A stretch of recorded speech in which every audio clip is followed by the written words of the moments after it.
May rollback na naman sa presyo ng gasolina, diesel at kerosene. 75 centavos kada litro ang tapya sa gasolina at kerosene. 50 sentimos naman kada litro sa diesel. Nauna na kaninang alas 10 ang Sea Oil, susunod naman ngayong hating gabi ang Shell at bukas ng alas 6 ng umaga ang Petron, Total, Chevron at Phoenix.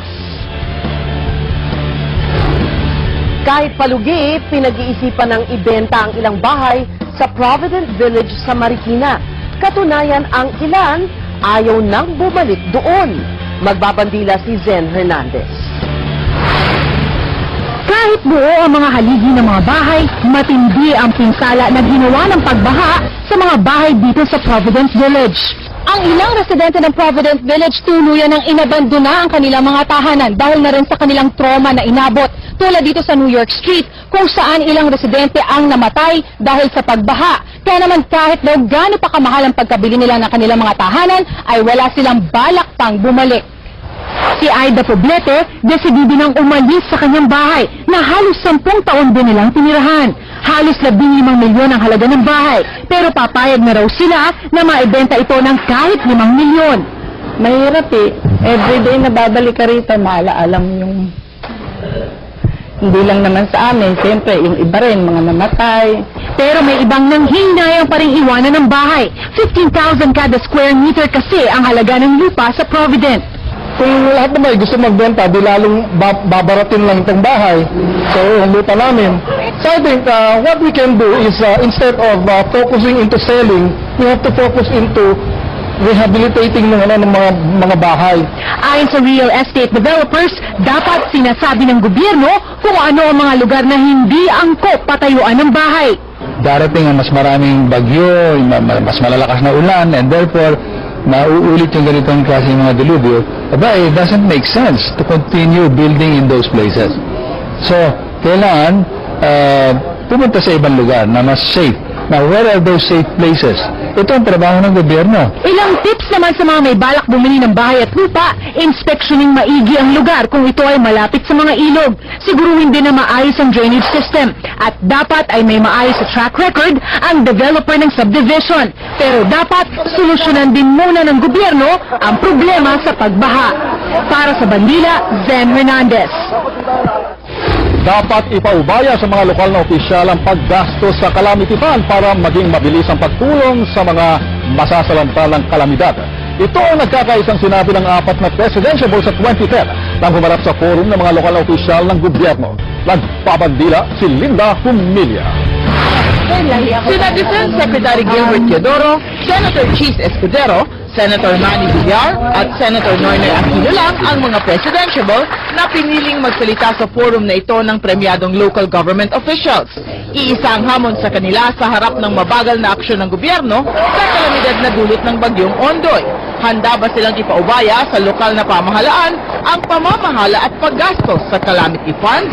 Sabi ni Teodoro na chairman ng National Disaster Coordinating Council, mas alam ng local government units kung saan at paano gastusin ang pondong pangkalamidad.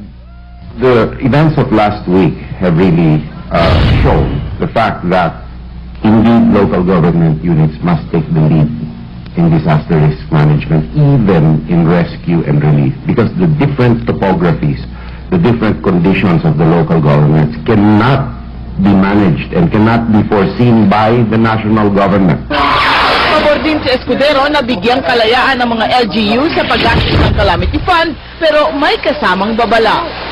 But I will make sure that the local officials are made accountable for it.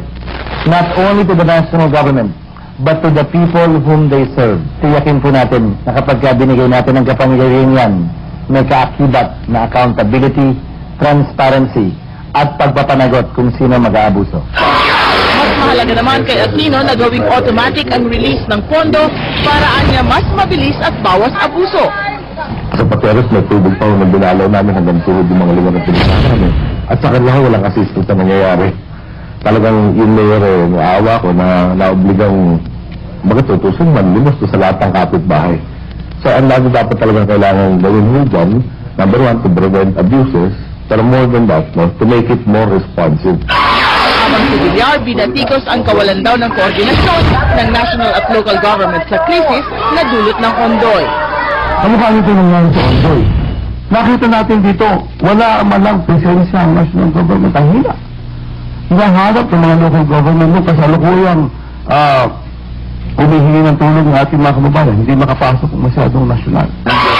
Ito ang unang pagkakataon na sumali ang mailap na si Villar sa talakayan ng mga presidentiable.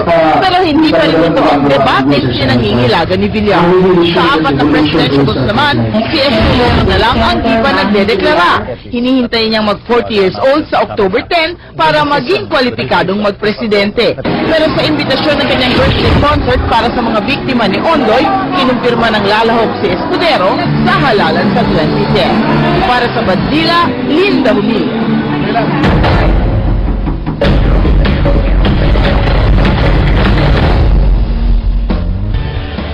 Mga boto patrollers, iparinig ang inyong mga saloobin, kuro-kuro at reaksyon sa iba't ibang isyong kinakaharap ng ating bansa sa pamamagitan ng Bayan Voice, gaya ng ilan sa mga ito. Dito sa Parañaque, ang huling voters ID na napaprocess pa lang ay yung mga 2003 registrants. Sana po matapos sa mga ito, itong 2009 o kaya bago man lang ang May 2010 elections. Ako si Angel Reyes. Ang gusto ko lang po sana ay kung sino ang mananalo sa darating na eleksyon ay sana po ay ang lahat ng ahensya ay huwag yung mga politiko ang i-assign para maging walang utang na loob na babayaran ng kung sino man ang upo para sa dating na ibang walang pagbabayaran bayad utang o utang na loob. Salamat po. Makibahagi sa boto mo, ipatrol mo Bayan Voice SMS.